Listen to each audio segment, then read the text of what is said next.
신영증권 리서치 센터장이시죠? 김학균 센터장님 나와 계십니다. 오랜만입니다, 네. 센터장님. 예, 안녕하세요. 안녕하셨습니까? 네. 네. 우리 또 선혜 씨는 예전에 또 방송할 때 맞아요. 네네네. 김학의- 경제 방송에서 네네네 종종 뵀었고 많은 분들께서 지금 기다리셨고 오랜만이라고 하시네요. 네네네. 자주 좀 나와주시지. 바쁘시니까 그렇죠. 감사합니다. 우리 김학균 센터장님의 매력은 그거죠. 증권업계의 리서치 센터장으로 있으면서 절대 흥분하지 않는다. 아. 그리고 나팔도 불지 않는다. 그렇다고 해서 쓸데없는 공포감을 조성하지도 않는다. 그리고 꼭 살펴야 하고 염두에 둬야 할 것을 갖다가 정확하게 그때그때마다 짚어주신다. 그리고 차분하게. 또 하나의 장점은 참 재미없게 말을 하는데 그게 다 귀에 꽂힌다. 너무 좋게 칭찬이야 말씀해 여기가 마지막 주시는데 거는. 아니요, 이건 칭찬이에요. 네네네. 이 한 3, 40분 이상 넘어가는 그 대담에서 출연하신 게스트분의 얘기가 이렇게 귀에 꽂힌다는 거는 너무 중요하죠. 중요한 거죠. 그거는 이제 설득력 있고 맞습니다. 우리가 이제 알아들을 수 있게끔 해주신다는 것이고. 그럼요. 지금 이 질문부터 해볼게요, 선대장님. 네. 지난주 수요일 날 미국 현지 시간으로 FOMC 당일 날그 좋다고 길길이 뛰었어요. 네. 미국 증시가. 네. 그러게. 뭐 그러고 뭐 국채 수익률도 뭐 급락하고 달러도 약해지는 모습 네. 보이고 그 다음 날부터 이제 완전히 또 분위기 바뀌었습니다. 네. 따져 보니까 미국 시간으로 목요일 그 수요일 날 올랐던 거 이상으로 토해내고 그렇죠. 예. 금요일 날 빠졌고 월요일까지 네. 빠져가지고 오늘 우리가 2,600까지 깨지게 했어요. 네. 코스피.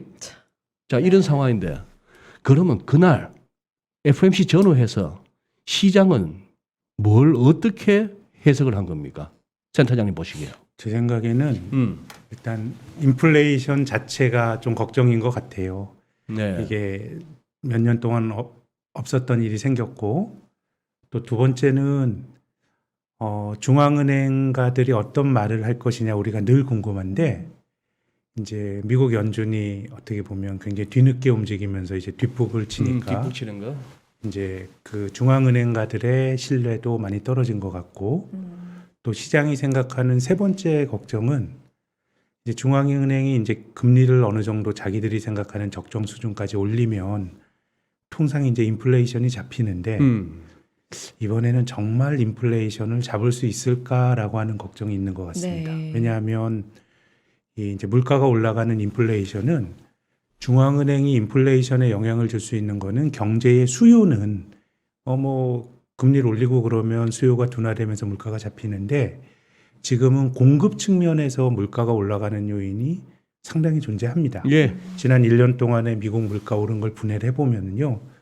기름값 오른 게 전체 물가 상승률의 한 3분의 1을 설명하고요.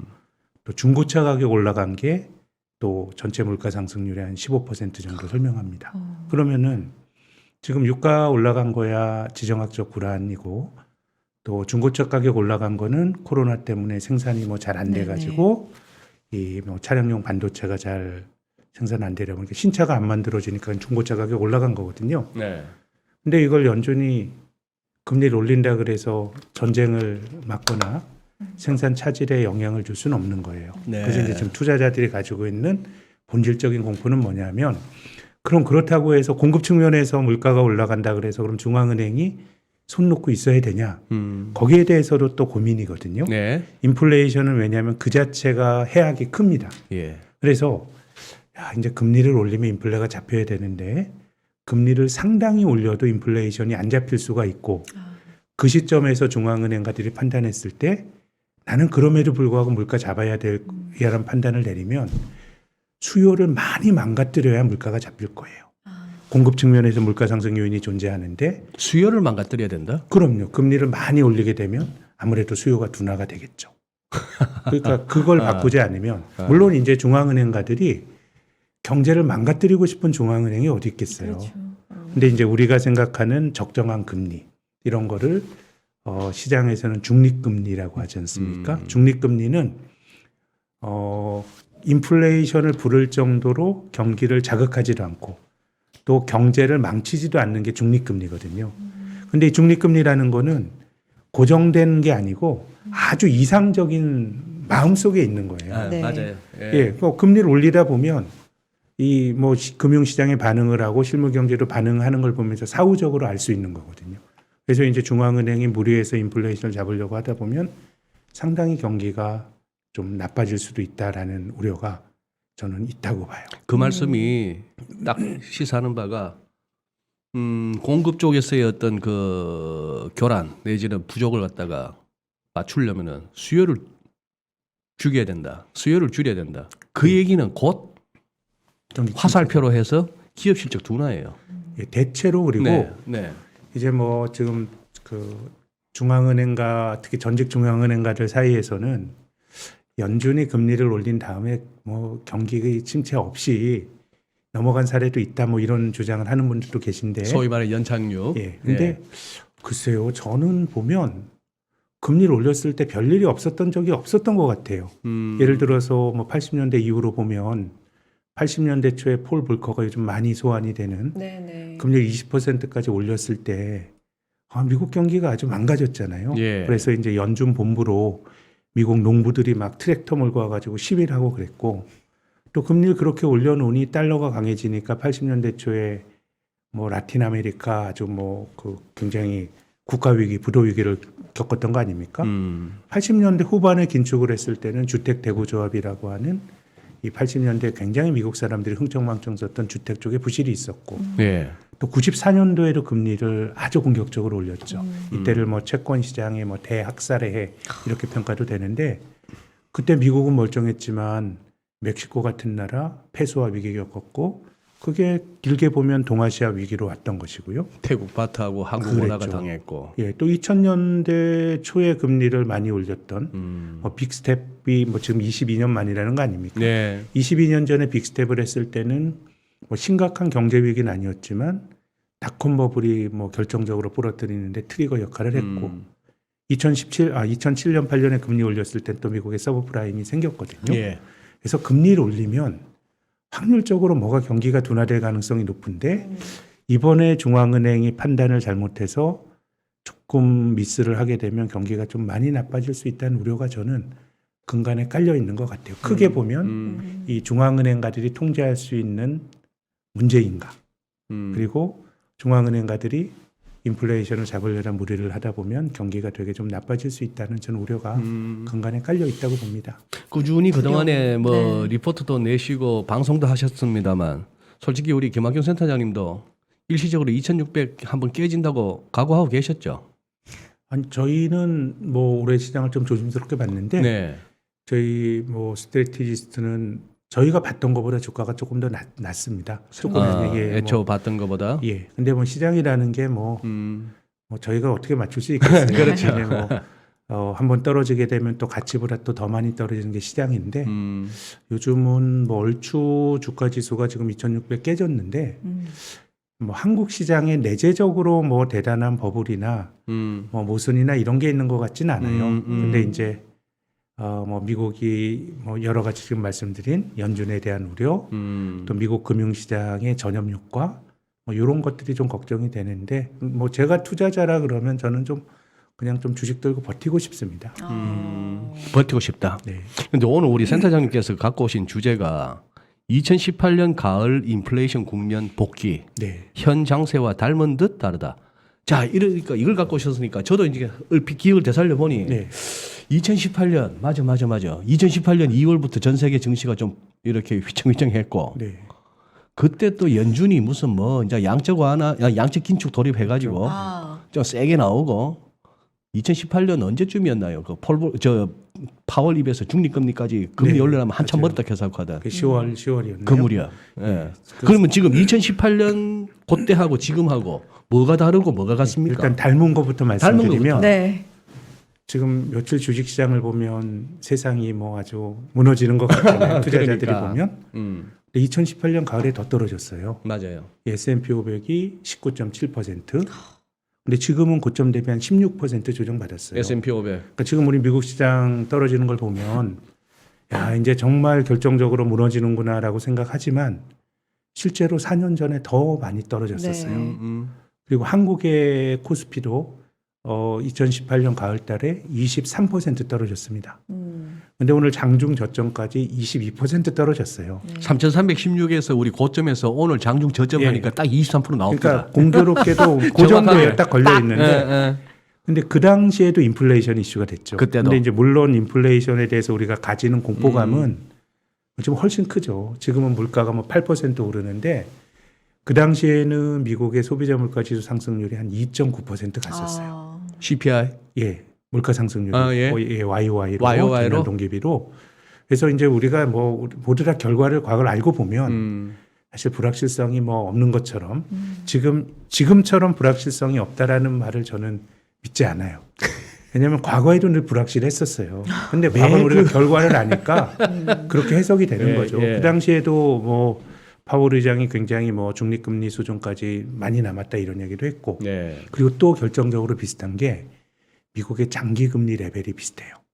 그 당시에 미국의 10년 만기 국채 수익률이 3.25%까지 갔었어요. 그때. 근데 지금 한 그 정도 언저리 있잖아요. 맞아요. 예. 그래서 제가 아까 말씀드렸던 이 중립금리와 관련해서 좀 연결시켜서 말씀을 드리면 파월 의장이 1월 달에 아주 솔직한 얘기를 했어요. 전 그 말이 합당하다고 생각하는데 이 중립금리라고 하는 건 굉장히 이상적인 금리인데 그건 나도 모른다.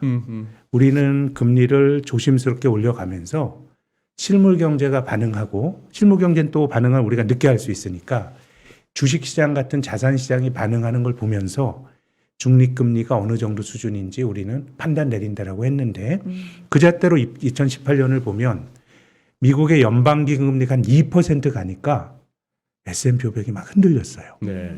그 당시에 미국의 10년짜리 금리는 3% 갔어요. 그러니까 이제 조정을 받은 거거든요. 그래서 저는 지금 상황이 제가 연준에 대한 불신 이런 거 말씀을 드렸는데 연준이 늦어도 너무 늦었죠. 왜냐하면 지금 시장 금리는 2018년 가을 수준까지 왔어요. 3% 언저리면. 그 당시에 10년짜리 미국 국채 3%에 조응하는 미국의 정책 금리인 연방기금 금리는 2%, 2.25%였어요. 근데 지금은 빅스텝에서 1%. 그럼 둘 중에 하나예요. 우리가 중앙은행의 금리는 우리가 경제 생활을 하는데 우리에게 직접적으로 영향을 주는 건 시장 금리예요. 그렇죠. 우리가 살면서 한국은행과 거래할 일이 없잖아요. 근데 그 중앙은행이 결정하는 정책 금리는 시장 금리에 영향을 주니 우리가 이제 그거를 보기 위해서 그 중앙은행가들의 의중을 읽기 위해서 우리가 노력을 하는 거거든요.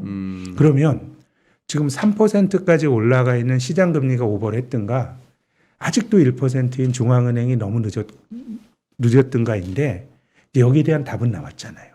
중앙은행이 너무 늦게 올린 거죠. 그래. 예. 그렇기 때문에 이것이 저는 앞으로는 빅 스텝이건 아니면 자이언트 스텝이건 본질은 아니라고 봐요. 어차피 지금은 2나 2.25까지는 가야 돼요. 자기들이 3월 달에 점도표를 찍어보니 이게 이제 그 미국의 금리를 결정하는 FOMC 위원들이 마음속으로 생각하는 중립금리가 점도표잖아요. 네. 그래서 어떤 사람은 한 3%가 중립금리래요. 14명 중에 한 사람. 또 어떤 사람은 2%가 중립금리. 네. 14명 중에 한 사람. 예. 나머지 사람들은 2.25에서 2.5까지 가 있어요. 그러면은 제 생각에는 한 2.5 정도까지는 빨리 올려야 돼요. 그럼 그 과정이 뭐 빅스텝이건 자이언트 스텝이건 이미 시장금리 그걸 반영하고 있기 때문에 중앙은행 빨리 가야 되는 거고. 그래서 제가 2018년과 지금 좀 유사하다고 생각하는 게 2018년에는 이제 연방기금리가 2.5, 네. 10년물이 3.25까지 가고 아래쪽으로 이제 꺾였어요. 네. 근데 지금 2018년 가을에 갔던 2.5%가 3월 FOMC에서 지금의 FOMC 멤버들이 마음속으로 생각하는 중립금리 수준이에요. 2.2에서 2.5가 많았잖아요. 이제 6월 FOMC 하면 또 이게 어떻게 바뀔지 모르겠지만 그래서 이제 지금 2018년과 지금을 비교하면 이제 가질 수 있는 반론은 야, 인플레가 그때랑 똑같아. 지금 인플레가 8%인데 그때 3%는 안 되는 인플레 생각한다면 중립금리가 훨씬 높아야 된다는 주장 저는 타당하다고 봅니다. 네. 근데 저는 2018년과 지금 또 다른 거는 또 금리를 올리면 안 되는 이유는 부채가 엄청나게 늘었어요. 이 부채가 많이 늘어난 상황에서 이자율이 높아지면 경제가 큰일 납니다. 그렇죠. 그래서 아까 말씀드린 그 중립금리는 부채가 많은 상황에서는 중앙은행가들이 중립금리에 대해서 매우 신중하게 좀 결정을 해야 된다고 봐요. 그때보다 이자율이 높아지면 경제가 받는 타격이 훨씬 크거든요. 그래서 인플레 생각하면 금리를 더 많이 올려야 되는데 코로나19로 특히 늘어난 부채를 생각하면 금리 올리면 부작용이 있는 거예요. 또 미국 경제가 가지고 있는 실물 경제의 본질적인 펀더멘탈을 보면 제 생각에는 2018년이나 지금이나 2차 대전은 가장 낮은 예. 별로 경제에는 뭐 그렇게 아주 공격적인 긴축을 감내할 정도로 튼튼하진 않다고 봐요. 그래서 저는 중앙은행이 금리 올리는 게 2.5에서 멈춘다? 이건 모르겠어요. 그렇지만 2.5까지 가는 건 매우 확실성이 높은 예측이고 그럼 빨리 갈 것 같아요. 그럼 미국의 그 연방기금 금리 2.5%에 조응하는 10년물 국채가 2018년에 뭐 3.25니까 3.2, 3.3은 갈 수 있다고 봐요. 최근에도 갔고. 그래서 저는 중앙은행가들의 결정은 그때까지는 변수가 아니고 상수고 이제 그 어느 정도 정상화됐을 때 그때부터 금리를 올리면 굉장히 부작용이 크거든요. 아까 말씀드린 것처럼 중앙은행가들이 내가 그걸 감내하더라도 우리는 긴축을 할 거야 라고 생각을 하면 전 주가가 더 많이 떨어질 수 있다고 봅니다. 근데 그거는 지금과는 본질적으로 다른 의사결정의 영역이라고 보는 거죠. 그래서 저는 미국의 연방기금리가 2.5 정도 가게 되면 지금 생각하는 것처럼 금리를 그렇게 아주 매파적으로 갈 우리 거냐는 센터장님 말씀을 듣다 보니까 예. 제가 네네. 하나 이렇게 좋은 인사이트가 하나 얻어가는데 네네네. 말씀하셨어요. 지금 우리가 한국은행 가서 돈 빌릴 일 있습니까? 한국은행과 거래를 직접적으로 거래할 일 있습니까? 네. 그러니까 한국은행 기준금리의 의미가 우리 국내 시중은행들 정 급하면 한국은행 와서 빌 가라. 그때 우리가 1.5% 적용한다 이건데 레프레이트가 지금 말씀하시는 거 들어보니까 그래요. 지금 현재 지금 센터장님도 그렇게 보시는 거죠. 파월 의장이 지난주 수요일 날 얘기 그쪽 시간 수요일 날 목요일 새벽에 했던 말로는 6월 다가오는 6월 7월 FMC에서도 50bp 올릴 것처럼 얘기한 거 맞죠? 그렇죠. 네. 그러면은 그때 가면은 1.75에서 2% 됩니다. 상단이 2%가 되는 거예요. 네. 그렇죠. 네. 그러고 나서 따박따박 이제 남은 9월, 11월, 12월에 25bp 이제 75bp는 파월을 믿어주고 75bp는 그냥 치우고 그래 앞으로 두 번 50bp 하고 그거 하면은 연말에 가면 2.5에서 2.75가 되는 거예요. 그렇죠. 네. 자 상단이 2.75가 됩니다. 네. 그런데 1월 달에 3월 달 자 제로에서 0.25 이른바 제로금리 시절에 그 무렵에 0.25% 연방기금 금리가 0.25%일 무렵에 사실상 국채 2년물 한 0.25% 했어요. 그러니 연방기금 금리하고 연준 정책에 가장 영향을 받는다는 2년물하고 네. 금리가 비슷했는데 네, 네. 지금 야가 2.6%란 말입니다. 2년물이. 그렇죠. 네. 그리고 지금 얘는 벌써 연말에 얼마까지 갈 걸 다 반영한 거예요. 이게 저는 그렇게 봅니다. 그러니 지금 센터장님 말씀에서 연준이 뭘 올리는 게 중요한 게 아니고 시장 금리가 중요하다 하셨는데 시장은 하도 발빠르게 움직이니까 올해 말까지 연준이 금리 올릴 거 지금까지 얘기했던 거 힌트 준 거 보니까 여기까지 가겠네. 벌써 다 가버렸어요.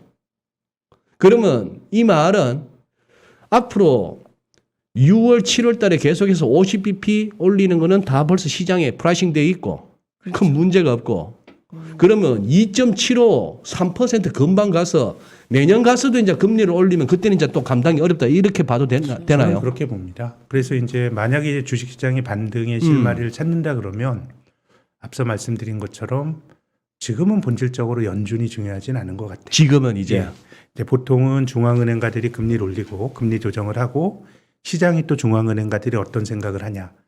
대부분의 경우 이제 중앙은행가들이 시장금리에 영향을 주는 이런 메커니즘인데 지금은 시장의 집단지성이 옳았어요.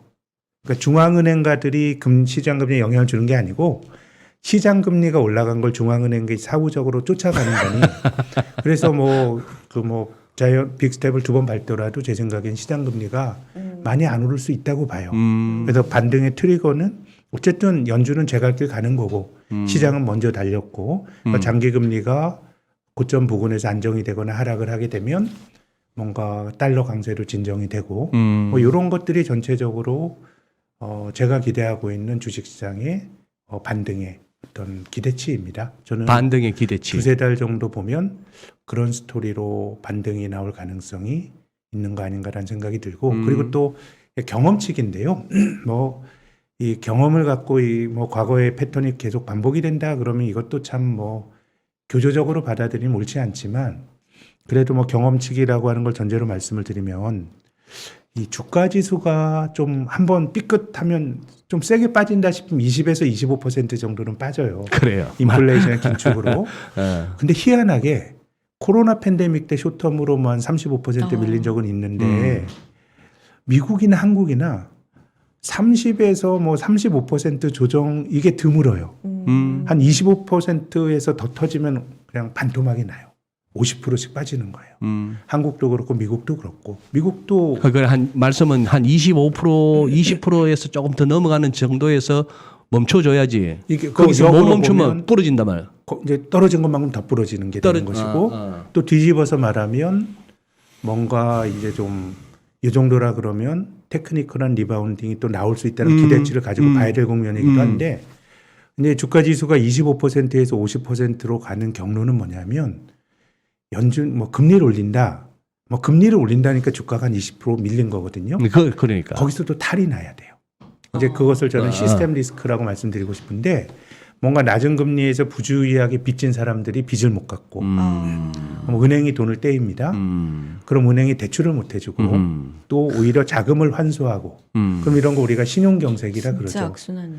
이게 또다시 실물 경제에 부정적인 영향을 주는 게 시스템 리스크인데 근데 이제 우리가 부채로만 놓고 보면 지금 세계 경제가 특히나 한국 경제가 안심하기가 힘든 구조예요. 우리가 우리가 지금 그런 얘기 하잖아요. 은행들의 연체율이 낮은데 자영업자들 정말 만기 들어왔을 때 이거를 다 뭐 갚으라 그러고 못 갚는 거 대손 처리하고 그러면 지금 연체율이 많냐라는 거잖아요. 그래서 저는 세상이 2008년도에 리먼 브라더스를 한번 날리고 나서 자본주의가 뭐 어떻게 장기적으로 보면 안 좋은 길이고 또 투자하는 입장에서 보면 뭔가 큰 경제 주체들의 파산을 막는 이거 진짜 날려버리면 안 된다라고 해서 저는 한국도 그렇고 부채가 너무 많아졌기 때문에 시스템 리스크가 인위적으로 좀 억제가 되고 있는 거 아닌가라는 생각이 듭니다. 인위적으로 억제된다. 네, 이것이 어떻게 보면 관치 자본주의고요. 또 일본식의 모델이기도 하고요. 왜냐하면 일본 잃어버린 뭐 30년 이렇게 생각해 보면 일본 경제가 뭐 큰 탈이 난 게 아니에요. 그냥 저금리를 유지하면서 크게 터지는 거 막으면서 이렇게 오니까 큰 탈은 안 나지만 뭐 경제가 활력을 잃는 거잖아요. 네. 근데 이제 우리 주가 지수를 한번 보면요. 지난 10여 년 동안에 저는 우리 한국 경제가 본질적으로 지금과 같은 환경이 만들어진 게 2010년대 이후라고 봐요. 그러니까 예전엔 중국 경제가 고성장할 때 한국이 큰 덕을 봤다가 뭔가 이제 중국이 좀 기회의 땅에서 리스크로 바뀌면서 2010년 말에 코스피가 2051이었어요. 요즘 우리 12년 지나지 않았습니까? 뭐 네. 2600이라고 치자고요. 그럼 12년 동안에 코스피의 연율화 수익률이 2%가 채 안 돼요. 그러니까 지난 10년 동안 좋았던 거는 2017년과 2020년만 좋았던 거예요. 우리가 동학개미들이 많이 들어왔던 그게 예외인 거고 그럼 주식을 안 해야 되느냐? 아니 그건 다른 거죠. 주식이라는 것도 기회가 또 그렇죠. 어느 걸 잡는 애에 따라 다른 네, 거고 네. 그래서 우리가 기본적으로 멘탈리티를 어떤 멘탈리티가 필요한가 하면 한국과 같은 나라는 추세 트렌드를 산다기보다 변동성을 사야 되거든요. 그러니까 이게 사실은 주식 투자 교과서에서 하지 말라는 말이죠. 그렇죠. 그러니까 네가 뭐 어떻게 타이밍을 네가 어떻게 하냐? 지나고 나면 저점이고 고점인지 알지 모르는 거라고 하지만 네. 어느 정도는 그런 마음을 가져야 된다고 봐요. 시장 전체적으로 보면. 그럼 저는 어차피 변동성을 산다 그러면 마음이 조금 편해졌을 때 주식을 사면 그때가 피크일 가능성이 있고요. 떨어지는 칼날은 아니더라도 상당히 많이 빠졌을 때 사야 위로 코스피 기준으로는 10이나 15%벌 기회가 룸이 생긴다고 생각을 하는데요. 그런 점에서 보면 저는 시장을 뭐 아예 주식을 안 할 건 모르겠지만 내가 시장에서 기회를 본다 그러면 여기서 너무 나쁘게 볼 일은 아닌 것 같고 근데 이제 저의 가정이 틀리는 거는 뭐 가장 결정적으로 틀리는 거는 저는 중앙은행가들이 뭔가 시스템 리스크를 막고 있다고 생각하는데 이제 금리가 올라가는 과정 그걸 못 막고 텅 하고 터져버렸을 때가 큰 리스크인 것 같고요. 제 전망이 틀릴 리스크인 것 같고 아니면 이제 중앙은행이 의도적으로 내가 경기가 나쁘더라도 내가 긴축을 할래라고 생각을 하면 지금까지는 시장의 집단지성이 중앙에 쫓아가는 거라 그러면 저는 시장의 집단지성으로는 지금 금리가 2018년보다 많이 저는 못 오를 거라고 봐요. 네. 이제 중앙에 빨리 몇 달 동안 정상화한 다음에 정말 연준이 정말 호키시하게 나가면서 나는 인플레를 꼭 잡을래라고 결심을 하게 되면 금리가 또 많이 뛰면서 주식시장 조정을 받는데 저는 그거는 지금 그럴 수도 있고 아닐 수도 있다고 봐요. 반반 정도의 선택이지 지금처럼 지금 우리가 지난 몇 달 본 것처럼 연준은 세게 긴축하고 금리는 계속 올라가고 요것과는 또 다른 의사결정의 영역이라고 저는 봅니다. 그러니까 예.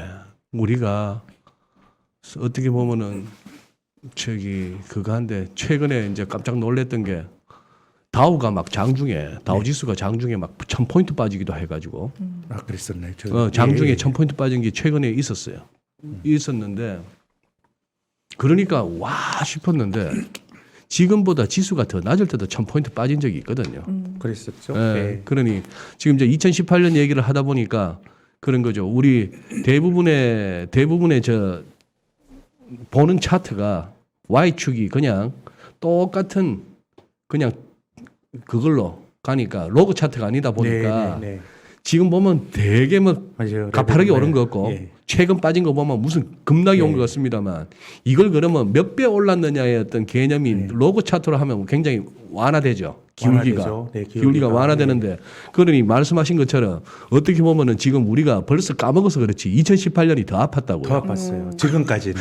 예, 2018년이 앞으로는 더 모르지만, 아팠던 예. 것이고 자꾸 지금은 뭐 이번이 제일 심한 거 아니야 싶은데 물론 2018년 이제 2008년이나 2000년으로 가면 더 그거 황당한 상황도 나오고 하는데 벌써 그러다 보니까 시장에서는 연준이 진짜 금리 계속 올릴 수 있을까 소리가 벌써 나오는 거예요. 참 시장 엄살도 심하고 네, 좀 그건 뭐랄까 좀 간사해. 그 시장의 욕심인 것 같아요. 왜냐하면 지금은 미국 경제가 확실히 공급 요인도 있고 수요 측면도 좀 좋은 것 같아요. 네, 굉장히 네. 좋아요. 경제가 강하다는 건 네, 인정. 1분기가 뭐 GDP 성장률 마이너스 했지만 마이너스가 이제 순수출, 미국의 무역 수지 적자가 많이 늘어났고 정부가 돈을 덜 써서 정부 지출이 부정적인 영향 주면서 마이너스 됐거든요. 근데 뭐 경제가 정상화되니까 정부가 돈 안 쓰는 거고 네. 또 순수출이 마이너스란 건 미국 사람들이 남의 나라 물건 많이 사준 거예요. 그래서 1분기 GDP 성장률이 마이너스였지만 본질적으로 미국 경제는 지금은 수요가 전 좋다고 봐요. 뭐 공급 요인도 있습니다만. 그리고 지금 미국의 수요가 좋은 또 가장 핵심적인 이유 중에 하나가 주가가 많이 올라서 그렇습니다. 미국의 가계금융자산이 장기적으로 보면 우상향으로 늘어났는데 제가 정확한 숫자가 좀 기억이 안 나는데 2008년 이후로 주식이 많이 올랐잖아요. 2008년부터 코로나 팬데믹 이전까지 크게 보면 주식이 한 10년 넘은 강세장이었어요. 그때 미국의 가계금융자산이 500억 달러인지 5천억 달러인지 기억이 잘 안 나요. 하여튼 그 정도 늘었는데 코로나 팬데믹 이후로 2년 안 되는 동안에 3,500억 달러가 늘었어요. 12년 동안 5천억 달러 늘었는데 최근 1년 반 사이에 3,500억 달러가 늘었으니 그래서 저는 주식 시장을 어느 정도 이렇게 슬로우 다운 시키지 않으면 인플레를 수요 측면에 잡기가 힘들어요. 네. 그래서 제 생각에 뭐 주식 투자하는 입장에서는 뭐 그냥 뭐 좀 이렇게 많이 비명을 지르면 연준이 좀 당근을 줘야 되는 거 아니야라는 생각을 하지만 2018년보다도 덜 빠졌고 그렇게 본다 그러면 지금은 제 생각에는 뭐 당장 당근을 주기는 어렵지만은 어쨌든 뭐 어느 정도 긴축을 좀 진행한다 그러면 제 생각에 찬바람 불면 중앙은행가들은 매우 고민스럽고 중요한 의사결정을 저는 해야 되는 국면이 온다고 봅니다. 그럼 그 전까지는 얼추 좀 수습이 되면서 그 중간에는 한번 테크니컬한 리바운드가 나오지 않을까라는 생각이 들고 또 한국 주식 관점에서 말씀을 드리면 지금 나스닥은 한 27% 밀렸습니다. 예. S&P 500은 아까 말씀드린 것처럼 한 16% 밀렸는데 이제 고점 대비 말씀하시는 그렇습니다. 거죠. 네. 다우는 10% 조금 넘게 밀렸어요. 뭐 물론 인덱스가 10%라 그러면 많이 밀린 거지만 지금은 굉장히 비쌌던 주식들 뭐 쿠팡 같은 거는 고점 대비 하락률이 80%가 넘어간 것 같아요. 한 번 더 리비안, 배장가 때 게임스타 뭐 이런 주식들 아주 뭐 7, 80% 하락률이고 네. 넷플릭스도 네. 앞에 고점 대비 한 70% 밀린 것 맞아요. 같은데요. 근데 전통 산업 주식들은 요즘 아마존은 안 되지만 월마트는 주가가 올라가고 있어요. 그거는 저는 한국 시장도 전체적으로 보면 뭐 네이버나 카카오나 이런 새로운 비즈니스를 하는 기업도 있지만 다우형 시장에 가까워요. 다우형. 전통 산업에. 다우존스. 그런 거라 그러면 저는 우리 주식은 지금 정도라 그러면 뭐 바닥이야 모르죠. 뭐 바닥은 뭐 더 주식 시장 게 더 뭐 오버킬이 될 수 있지만 그래도 지금은 좀 저는 버텨야 되는 때. 또 저희들이 생각하는 기대치에 따라서는 조금 이미 시장 금리가 많이 달렸기 때문에 미국 장기 금리가 잘 안 오르면 뭔가 좀 반등도 기대할 수 있는 그런 권역 아닌가 이런 생각입니다. 너무 희망 섞인 기대인가요? 아니요, 희망 섞인이 아니고 우리 센터장님이 구사하는 정확한 그 어휘. 맞아요. 지금은 버텨야 할 때라고 말씀하신 거예요. 지금은 적극적으로 매수에 한번 나서 볼 때라고 말씀을 안 하시잖아요. 제 지금 생각엔 근데 저희들이 보는 게 뭔가 이제 추세적으로 많이 올라가는 그런 장이라기보다는 그러니까 이제 테크니컬한 리바운딩이라 그러면 그게 뭐 솜씨 있는 트레이더에겐 이제 기회가 될 수도 있겠지만 뭐 일반적으로 이게 주식하기에 좋은 그런 국면이라고 말하기는 힘들고 근데 다만 이제 대부분의 경우는 현금을 들고 있기보다는 뭐 주식을 잔뜩 들고 좀 어려움을 겪잖아요. 예, 주식 보유자의 경우에는 저라면 좀 기회를 좀 볼 수 있는 그런 국면이라고 봅니다.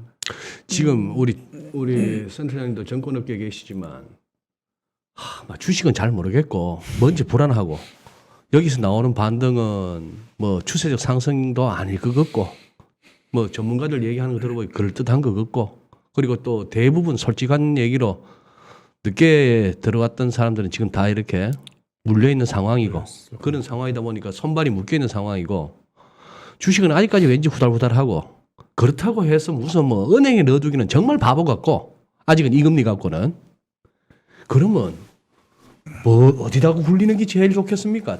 뭐 외에도 다양한 상품이 있잖아요. 주식이 아니어도. 주식이 아니어도. 어.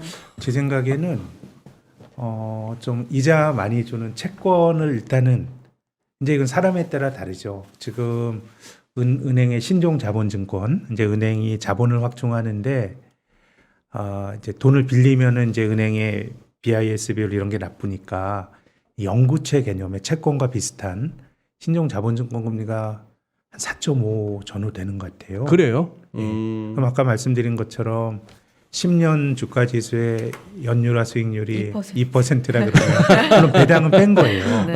근데 물론 이제 주식은 다르죠. 이건 평균일 따름이고 뭐 개별 종목은 대박 난 것도 있고 더 어려운 것도 그렇죠, 있지만 그렇죠. 이걸 뭐 꼭 일률적으로 말하기는 어렵지만 네. 그런 거라 그러면 좀 금리 매력이 있는 것이고 또 저도 채권 금리에 대해서는 뭐 어떻게 될까 좀 궁금하긴 하지만 아까 말씀드린 것처럼 금리가 많이 올라갔을 때 어느 나라 경제건 치러야 될 비용이 크기 때문에 금리가 많이 오를까 싶은 생각이 들기도 해요. 그러면 지금은 그런 정도의 금리 어떤 그 채권과 관련된 좀 높은 회사채나 은행 신종 자본증권 같은 경우는 저는 자산의 일부는 넣을 필요가 있다고 생각해요. 예. 그리고 어떤 주식이 좋을 거냐인데 저는 성장주들의 경우에는 많이 밀렸잖아요. 예. 네. 근데 이 시세가 참 덧없는 것 같아요. 덧없다. 네. 시세가 예, 덧없다. 사람들이 굉장히 기대감이 많이 투영이 되는 거는 그러니까 지금 말씀드렸던 한 7, 80% 밀린 거는 굉장히 이제 투자자들이 이제 아주 나쁜 가능성까지 그 주가에 프라이싱 한 건데 닷컴 버블 끝났을 때 많은 기업들이 망한 기업들이 많았어요. 예, 그 소위 닷컴의 뭐 우리만 하더라도 뭐 골드뱅크랄지 뭐 많은 기업들이 어려움을 겪었거든요. 근데 이제 중요한 거는 이제 좋은 기업들이 어떻게 될 거냐가 중요한데 저는 비싼 주식들은 조심해야 된다고 생각하는 쪽이에요. 그 기업이 좋다고 하더라도. 왜냐하면 PER이 지금도 우리가 뭐 팡이라고 하는 네. 이런 기업들 중에서도 PER이 60배 이렇게 되는 뭐 애플 같은 경우는 그 정도 안 하지만 한 뭐 50배, 60배 기업이 있거든요. 야, 그러면 야, 이거는 올해와 내년의 실적으로는 도저히 주가가 설명이 안 되고 한 5년, 10년을 당겨와야 되거든요. 근데 그 판단이 맞을 수 있어요. 그 기업이 5년 후에 진짜 위너가 될 수 있는데, 근데 사람들이 어떤 성장에 대한 기대가 크고 금리가 쌀 때는 그냥 먼 미래를 낙관적으로 수용하는데, 이게 지금처럼 세상이 어수선해진다 그러면 일단 비싼 주식은 나중에 그게 현실화 되더라도 일단 조정은 많이 받는 것 같아요. 그래서 제가 닷컴 버블 때 예를 들면 저는 마이크로소프트는 진짜 위대한 기업인 것 같아요. 왜냐하면 닷컴 버블 때 나스닥의 시가총액 1위였습니다. 네. 근데 20년 지나서 4차 산업혁명이 그 회자되는 지금도 시가총액 2위까지 갔었잖아요. 1위까지 했다가 예, 지금 위대한 이제, 기업이죠. 예, 그렇죠. 그러면 그야말로 이 기업은 장기 투자하면은 결국 위너가 됐던 건데 닷컴 버블 붕괴가 됐을 때 마이크로소프트도 한 60% 밀렸어요. 그냥 비싼 주식은 그럴 수 있는 거예요. 그렇죠. 예, 아마존 닷컴 버블 때보다는 지금도 훨씬 더 위대한 기업이 됐죠. 닷컴 버블 때 주가 정점이 $106였어요.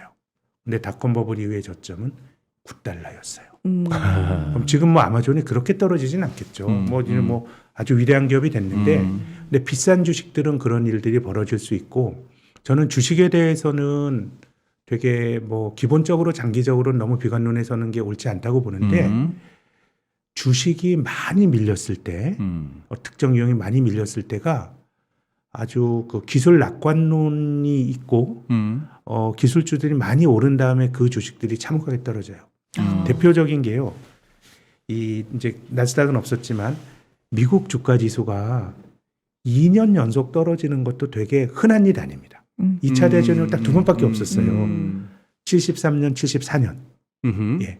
근데 이때는 1차 오일 쇼크가 있었어요. 그 S&P 500 네. 기준인데요.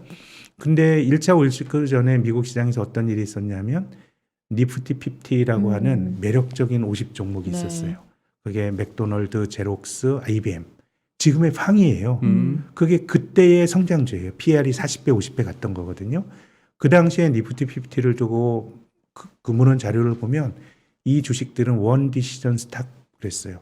의사결정을 평생 한 번 내리면 되는 거. 일단 사면 팔 필요가 없는 거예요. 이게 계속 성장하면서. 근데 그런 비싼 주식들이 한 번 꺾이면 꽤 많이 조정을 받아요. 그리고 그 다음에 주가 지수가 연속으로 떨어졌던 게 닷컴 버블 이후예요. 그건 우리가 경험하고 있잖아요. 또 멀리 시계추를 돌리면 대공황의 원인은 뭐 여러 가지 이유가 있지만 그 이전에 1920년대에 아주 그 기술 낙관론이 있었어요. 자동차, 전기. 네. 그 다음에 많이 부러져서 저는 이제 미국의 다우형의 종목들은 뭐 그냥 많이 밀리겠나 싶은 생각은 드는데 비싼 주식들은 저는 많이 빠졌으니까 산다라는 것보다는 조금 더 조심해야 된다라고 생각하는 겁니다. 예, 종목들마다 다 사연은 다른데 그리고 요즘 좀 흥미로운 저희 그 유통 담당하는 애널리스트의 아주 통찰인데요. 아마존이 안 되는데 월마트는 주가가 되거든요. 요즘 월마트가 올해 YTD로 플러스예요. 오늘 새벽에도 오른 것 같은데요. 요 어려운 장에서도. 이 어려운 장에서. 근데 보면 우리가 아마존이 굉장히 좋은 기업이고 위대한 기업인데 우리가 아마존이 제가 너무 재미없는 말씀 아니요. 아니요. 지금 네. 시세를 보고 네. 계시죠. 아마존이 그 이제 우리가 인플레이션을 막는다고 얘기를 했었어요. 그랬죠. 아마존이 싸게 아마 하니까. 오죽하면 아마존 효과를 그랬어요. 맞아요. 예. 근데 그게 좀 흔들리는 것 같아요. 그냥 막는 효과가 왜냐하면 일단 아마존이 노동자들에게 좋은 직장은 아니었는데 지금 이제 노조가 생기고 노조가 하면서 생기죠. 아마존, 스타벅스 이런 데 노조가 생긴 이슈가 있어요.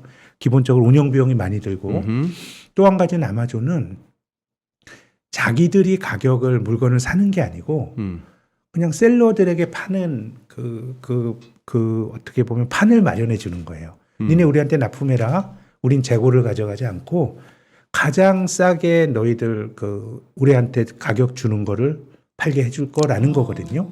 근데 기본적으로 제방 경제할 그 환경이 좋을 때는 싸게 막 입찰을 하는데 본질적으로 판을 까는 기업은 가격 결정력이 없는데 저는 월마트가 올라가는 거에 대해서는 이건 사입을 해요.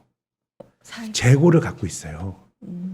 근데 지금은 인플레라고 하는 건 가격이 올라가는 그렇죠. 거잖아요. 아하. 그래서 이게 뭐 사실인지 아닌지 모르겠는데 말이 된다. 말 이거 된다. 사온 사람은 이게 세상이 바뀐 거예요. 그렇지. 지금까지는 재고라고 하는 거는 구태로 생각했어요. 재고는 관리비용도 들고 왜 재고를 가지고 있어? 효율적으로 재고는 필요하면 하는데 했는데 지금 필요할 때 안 되잖아요. 물건이. 그러네요. 지금은 물건을 가지고 있는 기업이 헤게모니를 쥐고 있는 것 같아요. 오. 그렇기 때문에 재고에 대해서도 뭔가 바라보는 관점들이 좀 바뀌는 것 같고 그렇게 된다 그러면 저는 배지밀 500원대 사가지고 재고 쌓아놨다가 그걸 갖다가 편의점에서 1,000원에 팔다가 그 500원에 여전히 사놓은 그 배지밀 재고를 1,400원에 팔아보면 남겠네. 남죠. 그래서 그렇죠. 저런데 요즘 그 식용유 가격 같은 거 많이 올리나요? 예. 그래서 유럽 같은 모르겠죠. 데서는 식용유도 네. 그 수량 제한을 한대요. 3병만 가져가고. 세상 참 또 이렇게 패러다임이 바뀌는구나. 그래서 그러니까. 장바구니에 담아놓으면 그게 없어진대요. 재고가 없으면 장바구니에 담아놔도 내가 주문 안 하면 없어지잖아요. 맞아요. 네. 근데 그게 공급이 딸려서 쇼티지일 수도 있지만 재고를 갖고 있는 사람들은 판매 시점을 전 조율할 수도 있다고 봐요. 허생처럼. 그래서 뭔가 그래도 전 주식이라고 하는 게 될 수 있는 또 어떤 가능성을 막 바꿔나가고 하는 건데 그럼 이제 이 인플레이션이 천년만년 갈 거냐? 저는 우리가 금융시장에서 보는 전년 동기비 변화율로 본다 그러면 5월 달에 파월 의장이 비교적 높은 확률로 말했던 것처럼 인플레이션이 변화율로 보면 전 정점을 칠 수 있다고 봐요. 여기서 더 높아지기보단. 근데 물가 자체가 낮아질 거냐? 이거는 저는 좀 아니지 않을까라는 좀 걱정이 들기도 합니다. 그 파월 의장도 자신이 없으니까 정점 치고 내려온다가 아니고 플래트닝이라고. 그냥 막 이렇게 더 그래프가 막 위로 가지는 않고 그냥 막 전년비 내지는 전월비가 비슷한 숫자로 그냥 막 꾸물꾸물거리면서 가는 거 그것만 해도 고맙다 이거죠, 그죠? 네. 근데 우리가 저는 그 금융시장이 96년도에 증권회사 입사해서 이제 지금까지 다니고 있는데요. 제가 입사한 이후로는 기본적으로 물가는 뭐 중간중간에 등락은 있지만 떨어지고 금리도 외환위기 때 뭐 30% 갔지만 뭐 일시적인 거 제하면 금리로 떨어지는 세상을 살았거든요. 네. 그러면 20한 4, 5년 정도 보게 되면 그게 한 세대, 한 30년 한 세대거든요. 그렇죠. 그럼 80년대부터 우리는 금리가 떨어지는 걸 많이 보고 또 기본적으로 물가는 안정이 되는 걸 봤는데 제 생각에는 금리보다 물가가 더 선행적인 요인이었던 것 같아요. 물가가 안정이 되니까 금리도 안 오른 건데 이 물가 안정은 뭐 많은 이들이 지적하는 것처럼 세계화의 결과인 것 같아요. 그래서 2006년도에 앨런 그린스펀이 이제 연준 의장 물러나기 직전에 앨런 그린스펀의 이제 수수께끼라고 야, 내가 연준이 긴축을 하는데 왜 장기 금리가 안 올라가고 물가는 왜 이렇게 안정적이냐를 우리가 모두 아는 상식을 그린스펀이 지적을 했죠. 세계화 때문이다. 이제 그 90년대 이후로 이 사회주의 블록이 자본주의 그 분업 체제 편입이 되면서 싸게 만드니까 미국의 제조업 노동자들이 이제 경쟁력을 잃고 그러니까 노조가 또 힘을 잃고 임금이 안 올라가고 이런 패러다임이 하나 있었고 또 두 번째는 중국 사람들의 과잉 저축이었죠. 예. 예, 투자보다 일반적으로 경제가 성숙하지 않으면 저축을 많이 합니다. 그렇죠. 특히 이제 신흥국은 사회보장이나 이런 게 안 되어 있기 때문에 근데 경제가 고성장하게 되면 어느 정도 성숙하게 되면 저축률은 떨어질 수밖에 없어요. 뭐 중국인들이 저축이라고 하는 거는 내가 지금 번 거를 안 쓰고 미래로 자꾸 희생하는 건데 뭐 미국이나 유럽 사람들은 막 빚까지 내면서 저축률이 마이너스로 즐기는데 뭐 중국인들이 꼭 뭐 그 저축률을 아주 기록적으로 높게 유지될 당위가 있는 건 아니거든요. 경제가 성숙되면 빚도 내고 하면 저축률이 떨어지는데 그러니까 경제적으로 보면 그린스펀이 말했던 두 가지 효과가 중국도 임금 올라가고 미국의 노동자들의 임금도 이제 우리가 올라가는 걸 보고 있고 중국의 저축률도 떨어지는 거는 이미 한 몇 년 전부터 나타났던 현상인데 저는 이번에 나타났던 그 우크라이나 전쟁이 뭔가 큰 상처를 남길 것 같아요. 그것이 뭐 봉합이 되더라도 이제 세상은 분열된 세상으로 가는 것 같아요. 저는 2주 전에 매우 흥미로운 그 외신보를 봤는데 미국 하원에서요. 이건 네. 법안이 아니고 결의안인데 이제 러시아가 전쟁을 일으킨 나라이기 때문에 여러 가지 지금 규제를 받지 않습니까? 네. 러시아의 과도 재벌인 올리가르의 러시아의 재벌 집단이죠. 네. 이 사람들의 자산이 미국에서 지금 동결되어 있는데 네. 이걸 처분해서 우크라이나 도와주자라고 하는 그 법안을 법안이 아니죠. 결의안이 하원에서 결의안. 그럼 이게 뭐예요? 정치적 이게 기본적 소유의 관계 그렇지. 뭐 이런 것들이 다 무너지는 거예요. 네. 그래서 지금 보면 러시아가 가스를 르블로 받겠다. 또 중국이 사우디로부터 받는 원유를 위안화로 지불하겠다. 이런 변화들이 뭐냐고 하면 저는 중국 사람들이 정말 모골이 송연할 것 같아요. 왜냐하면 네. 러시아의 외환 보유액이 한국보다 더 크거든요. 6천억 달러. 근데 그 6천억 달러가 러시아 중앙은행에 금고 안에 있는 게 아니고 대부분 미국의 금융시장에 그렇죠. 투자되어 있겠죠. 예. 채권의 형태로. 예. 그러면 이게 내가 통제할 수 없는 거예요. 그래요.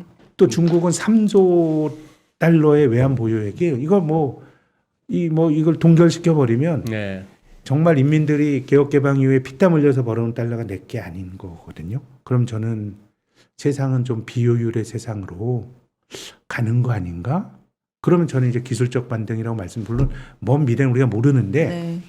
2018년 이후에 주식시장의 반등의 트리거는 또 중앙은행 금리 인하였어요. 2019년에 금리를 바로 낮췄잖아요. 그래요. 보험료 금리 인하라 그래서. 그럼 제 생각엔 중앙은행이 매우 신중하겠지만 저는 미국의 기준금리 2.5 이후로는 중앙은행이 매우 신중하게 움직일 거고 그 과정에서 주식에 한번 기회는 있을 거다라는 기대를 갖고 있지만 그럼 그 이후에 예전처럼 금리를 막 내릴 정도의 안정적인 물가 상황이 조성이 될 거냐라 그러면 그러진 않지 않겠는가. 그럼 저는 지금은 금리 부상품을 좋은 금리에 일단은 자산의 일부를 좀 아까 말씀하셨죠. 넣어둬야 된다고 생각합니다. 그것이 10%건 우리가 뭐 교과서적으로 모든 돈을 다 위험자산에 넣는 건 좋은 선택이 아니잖아요. 그렇게 본다 그러면 또 주식은 또 전통산업 이런 것들이 조금 좋아 보이고요. 아까 소개해 주신 은행 신종 자본주권 자본주권. 같은 경우에 네. 4% 중반대 수익률. 자, 이걸 갖다가 우리가 주식하시는 분들 같으면은 야, 그걸 갖다가 금리라고 그걸 수익률이라고 그럼요. 네, 그거 다 그 사람마다 다 동태원이야? 다르죠. 뭐 그렇게 얘기를 하는데 이 말씀만 드리면 이 4천 몇 프로대가 아무리 인플레 시대고 CPI 같은 게 무슨 뭐 7% 8%가 나오고 물가 상승률도 못 쫓아가는 금리임에도 불구하고 내가 연초에 5천만 원 주식 들어갔다가 지금 3천만 원 돼 있는 거 생각해 보세요. 이 4점 몇 프로 갖다가 그냥 안전하게 준다는 게 얼마나 큰 건지. 네. 지키기도 하고 또 어느 그러니까 정도. 제 생각엔 네. 5천만 원을 또 우리가 또 그 돈을 벌어야 된다는 입장에서는 그걸 뭐 다 신종 자본주권이나 그렇게 가는 거는 뭐 이제 위험성에 따라 그것도 아니지만 아니지만 뭐 그 돈에 500만 원이나 1,000만 그렇죠. 원을 할 수 있는 의사 결정이에요. 네, 네. 그리고 또 이 변동성이 클 때는 현금이 있다라고 하는 건 되게 좀 든든한 거죠. 중요한 것 같아요. 네. 그렇죠. 그게 있어야 나쁜 가격에 안 팔게 돼요. 내 맞습니다. 자산이 모두 위험 자산에 있게 되면 야 이게 주식이 떨어질 때 우리가 뭐 보통 사람의 마음에서 견디기가 힘든데 맞아요. 뭔가 유동적인 자산이 있다라고 하는 거는 지금 그 자체가 저는 투자자들 굉장히 현명하게 전 행동할 수 있게 만드는 힘이 될 수 있다라고 저는 봅니다. 제가 관찰해 보니까 그래요. 그리고 아까 말씀하신 그것도 참 중요한 얘기를 갖다가 해주셨는데 우리 센터장님께서 예를 들어서 정권가 리포트가 아까 말씀하신 미 의회에서 법안은 아니라 하더라도 결의안 정도의 규모로 러시아 재벌들 올리가들의 자산을 동결해서 그걸 처분해서 그걸로 우크라이나를 돕자. 자, 이 얘기는 이제 세상을 지탱하는 원리도 룰도 없다는 거예요. 그럼요. 과거와는 달라진다라는 것이죠. 과거와는 달라진다는 얘기죠. 예. 어느 순간 그냥 수틀린다고 너는 스위프트에서 나가. 그러니까. 너희들 지금 뭐 런던이나 뭐 미국에 예치하고 있는 외환 보유고 동결이야. 모골이 송연할 때가 한두 군데입니까? 네. 모골이 송연할 때가 한두 군데면 그거는 길게 봤을 때 그냥 달러 자산은 좀 찝찝한 사람들은 달러 자산 다 처분하고 딴 데 도망을 갈 거예요. 뭐 그런 식의 그건데 우선 그 말도 안 되는 그런 얘기를 갖다가 막 하는 게 이상하게 최근 몇 년 사이에 아주 급격한 네. 세상의 변화입니다. 글로벌 변화예요. 변화죠. 네. 옛날 같으면 말도 못 끄집어내고 뭐 무슨 그런 미친 소리야. 그죠? 세계화에서 탈세계화. 가장 효율적이고 가장 비용 싼 곳에서 하자는 그런 어떤 절대 우위 내지는 비교 우위 중심에서 이제는 그런 거 됐고 비싸더라도 여 들어와 여기서 해. 네. 뭐 이런 식의 세상이 되니까 옛날 같은 그게 안 되고 더군다나 이런 걸 갖다가 여의도 정권과 리포트에서 이런 정치적인 어떤 이념적인 사회 정서적인 이런 부분들을 터치하면은 이제 논란이 생겨요. 그렇죠. 논란이 생기는데 우리 김학균 센터장님 이제 언급을 해주셨어요. 요거는 은근히 이게 사람 잡습니다. 이거 제가 보기에는 아, 그런가요? 아니, 뭐, 두고 글로벌 서플라이 체인에 압박이 오고 그러니까 그게 또 걱정이- 결국은 인플레를 저는 그 1차 세계대전 직전에 이 자본주의는 되게 아름다웠다고 합니다. 그러니까 1차 세계대전 전에 1870년부터 1914년까지가 그 시대를 벨 에포크, 아름다운 시대 불어로 그렇게 부르는데요. 그때는 일단 사람들은 전쟁이 없을 거라고 생각했어요. 왜냐하면 유럽 중심의 시각으로 보면 유럽은 40년 전쟁, 100년 전쟁, 늘 전쟁이 있었는데 1870년에 보불 전쟁 이후로 40년 동안 전쟁이 없었습니다. 그러니까 40년은 한 세대예요. 그렇죠. 근데 우리가 지나고 나서 봤더니 야, 그 40년은 인류의 특수한 형태였지 항구적인 질서는 아니었지만 사람이 살면서 그것만 보다 보니까 이게 항구적 질서로 봤는데 그때는 전쟁이 없었을 뿐만 아니라 세계화도 1차 세계화의 시대예요. 네. 지금보다 세계화가 더 고도화됐다라고 주장도 합니다. 물론 그때의 세계화는 지금처럼 수평적 세계화가 아니고 이제 구미권 나라들이 아시아와 아프리카를 착취하는 수직적 제국주의 세계화예요. 그렇지만 밸류 체인이 아주 원료부터 모국까지 전부 다 갖춰진 안정적 질서가 있었고요. 마지막으로는 기술 진보의 시대예요. 지금보다 4차 산업혁명과 비교도 안 될 정도로 가장 본질적인 기술 진보가 있었습니다. 전기, 비행기, 자동차, 라디오 다 그때 만들어진 거거든요. 기술 낙관론이 있었어요. 예. 그 40년이란 시대는 한 세대고요. 그럼 그 40년을 산 사람들은 이게 고정된 질서로 본 거예요. 그럼 우리 세계화라고 하는 거는 한 30년 온 건데 우리가 긴 역사의 추로 보면 이것도 예외일 수도 있는데 물론 지금 나타나고 있는 세계화의 반동이 뭐 일시적인 반동일 수도 있다고 봐요. 그건 모르지만 네. 다만 이제 금리로 말씀을 드리면 미국 금리가 20세기 초에 한 20년 올랐더라고요. 그리고 1920년부터 한 20년 빠져요. 그건 40년 올랐어요. 또 40년 떨어졌어요. 물론 이게 그러니까. 정확한 대칭이라고 말씀드리고 싶은 건 아니에요. 비슷하게. 비슷한 시기. 그럼 사실은 한 40년 정도 된 질서라는 거는 긴 거고 그렇죠. 우리가 세상에 영원한 건 없다고 생각을 하면 뭔가 바뀔 수 있는 변곡점이 생기는데 뭐 저처럼 떨어지는 것만 본 사람 입장에서는 바꾸기가 되게 힘든데 근데 본질적으로 우리가 주식의 조정 받기 전에 알았으면 좋고 금리가 바닥을 칠 때 알았으면 좋은데 아주 몇몇의 아주 똑똑한 천재가 아니면 저는 투자가 그걸 맞추는 게임 아니라고 봐요. 예. 우리는 바닥은 모르지만 무릎쯤에서 한번 의사결정을 잘해야 되고요. 천정에 팔 수는 없지만 어깨쯤에서 진짜 꺾인 게 아닌지 봐야 되는 게 투자자들이 해야 될 일인데 그래서 저는 뭐 월마트나 아마존의 주가를 보면 이게 페이크일 수도 있죠. 원래 아마존은 훌륭한데 이제 바닥이고 월마트가 테크니컬 리바운드 한 거에 그칠 수도 있지만 다만 지금은 뭔가 판이 크게 바뀔 수 있음. 이건 뭐 좋은 쪽일 수도 있고 나쁠 쪽일 수도 있는데 그런 조금 사고의 유연성 이런 것들이 시장을 바라볼 때나 종목을 고를 때도 저는 꼭 필요하다고 봅니다. 말씀 듣다 보니까 이런 생각도 드네요. 중국도 예를 들어서 춘추 전국 시대 뭐 5호 6국 그러고 맞아요. 막 백가쟁명 시대 세상에 늘 전쟁으로 시달리고 그러다 보면은 독재자라도 좋다. 성질 더러운 임금이라도 좋다. 좀 통일하고 전쟁 없으면 좋겠다. 그러다 보면 짧기는 짧았지만 진나라도 있었고 뭐도 있었고 한데 우리 고등학교 때 중고등학교 때 생각해 보세요. 그 반에 학교 전체 짱이 있으면은 조용합니다. 교실.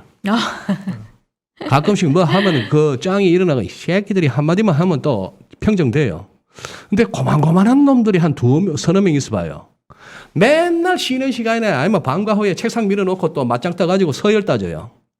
지금 보니 글로벌리 슈퍼파워가 없는 게 미국이 예전 같은 미국이 안 되고 나서부터 이렇게 좀 시끄러워진 것 같아요. 좀 그런 생각도 들고 말씀하신 대로 한 세대라고 할 정도의 우리가 익숙해져 있는 그 패러다임이 흔들리니까 세계화 그리고 뭐 효율성 이런 걸 따지다가 조금 효율이 떨어지더라도 신재생에너지 비용이 들더라도 그린 뭐 이런 식으로 막 자꾸 추구를 하고 네. 뭐 그렇게 사다 보니 그런 상황이 되었습니다. 어쨌거나 아유 우리 센터장님 말씀하시는데 느낌이 옵니다. 지금 여기서 아마 무릎은 저는 이렇게 이해합니다. 지금 들어갔다가 살짝 무릎에서 살짝 허리춤까지 왔다가 이게 내가 다시. 샀던 무릎보다도 더 밑으로 해서 발바닥을 한 번 더 갈 수도 있는데 그래도 지금쯤은 무릎이기 때문에 견딜 수가 있고 그죠? 네. 더 좋은 이렇게 더 좋은 편안한 무릎은 지금이 아니고 이러다가 한번 허리춤 왔다가 저 발바닥까지 다시 무릎 좀 왔을 때 들어가면은 좀 더 편하고 아유, 그건 잘 모르겠습니다. 그건 모르겠고 네, 저라면 아무튼 저는 뭐 지금은 좀 뭐 연중으로 보면 그래도 아무리 또 약한 장에서도 주식이 한 방향으로 움직이는 그렇습니다. 건 아니니까 원웨이는 없으니까 좀 기회를 봐야 될 국면이라고 저도 저는 봅니다. 공감합니다. 네. 기술 단기적으로는 저는 여기서도 그거 한 상황이라고 뭐 저도 보고 있고 진짜 많은 걸 배웠던 것 같아요. 새로운 인사이트를 저는 그래요. 오늘 많이 좀 느끼고 갑니다. 혹시 하실 말씀 센터장님 더 있으십니까? 아유, 충분히 네. 그래요. 말씀드렸습니다. 충분히 했는데 우리 저기 김학현 센터장님 의견은 어떠신가 싶어가 음. 환율 요거 조금 여기 올라왔더니만 벌써 막 여기저기서 통화 수합 얘기가 막 나와요. 그러니까요. 자, 우리 기억하는 통화 수합은 그겁니다. 금융위기 터졌을 때 네. 그렇지. 미국이 뻘짓을 해가지고 세계가 막 이러다가 금융 시스템이 무너지겠다 싶으니까 자기들이 와서 갖다 써라. 너가 돈 맡기고 너가 돈 하면은 뭐 원화가 됐든 뭐가 됐든 미국 입장에서 와요. 그거 뭐 돈 갚겠습니까? 당장 달러가 급하지 갖다 써라. 너가 돈 맡기고 이게 통화 수합이었습니다. 그러면서 코로나 터졌을 때 또 한번 통화 수합 해줬어요. 예. 우리가 해달라 했는 것도 아닌데 네. 해라 했어요. 그거는 두 번 보니까 미국 입장에서 갖다 써라 할 만했어요. 근데 지금은 펀더멘털 측면에서나 통화정책 측면에서나 절대 금리 측면에서나 달러가 강으로 갈 수밖에 없는 상황인데 예. 이 와중에 통화 수합을 선물로 준다? 근데 이제 가능. 진짜 우리가 그 달러가 권력이 된 것 네. 같죠? 예, 예. 특히 바이든 대통령이 왔을 때 그렇죠. 뭔가 통화 수합이다라고 하는 선물을 좀 받고 싶은 그런 기대도 있는 것 같고 근데 이게 저는 요즘 미국의 통화 정책이나 달러를 보면서 드는 생각이 그래도 미국은 좀 낫거든요. 미국의 상황이 조금 더 낫다. 형편 미국이 그렇죠, 그렇죠. 예. 왜냐하면 이제 여러 가지로 특히나 이제 민간은 이제 전체적 부채가 많이 늘어났는데 미국의 가계는 2008년 금융위기 이후로 디레버리징을 했습니다. 미국은 예, 이제 GDP 대비 가계 부채는 많이 떨어졌어요. 네. 이제 올라간 건 정부 부채죠. 근데 정부 부채는 이제 좀 가계 부채와 다른 크레딧이 있으니까 네. 미국은 이제 조금 더 이제 그 이자율이 높아져도 그래도 상대적으로 좀 버틸 수가 있는 건데 사실 우리나라만 하더라도 이제 뭐 계속 10년째 성장률이 둔화가 되는데요. 뭐 투자 부진 아니고요. 우리나라 투자는 뭐 GDP 성장 이상으로 하고 있고 수출 좋았죠. 10년 동안 정부도 돈 엄청 썼어요. 그럼에도 불구하고 성장이 안 되는 거는 민간 소비 부진인데 이건 뭐 좋은 일자리 이런 것도 있지만 좀 빚이 많아서라고 생각합니다. 이제 뭐 빚이 많으니까 이제 뭐 원리금 갖고 하니까 쓸 돈이 없는 거거든요. 한국은 이제 그 금리가 올라가면 매우 힘든 나라인데 이제 미국이 계속 금리 올리고 그럼 우리도 이제 압박을 받게 되는 거거든요. 근데 2015년, 16년에 중국 경제에 대한 비관론이 되게 많았어요. 네. 중국 경제 큰일 난다 그랬는데 중국이 외화 부채가 굉장히 많으니까 네. 달러가 강해지면 중국은 치명상을 입는데 그 당시에 2016년 초에 어떤 일이 있었냐 하면 그 미국에 있는 연방준비은행 중에 가장 중요한 뉴욕 연준과 중국 인민은행 관계자들이 뉴욕에서 워크숍을 하더니 네. 뭔가 좋은 공조 분위기가 만들어졌어요. 예. 그 당시에 미국이 2015년 12월에 금리를 올리고 그 다음 금리는 2016년 12월에 올렸어요. 1년 걸렸죠. 1년의 텀이 있었거든요. 1년의 텀이 있었죠. 그래서 요즘은 제가 뭐 정확하게 그런 걸 뭐 입증하기는 어렵지만 네.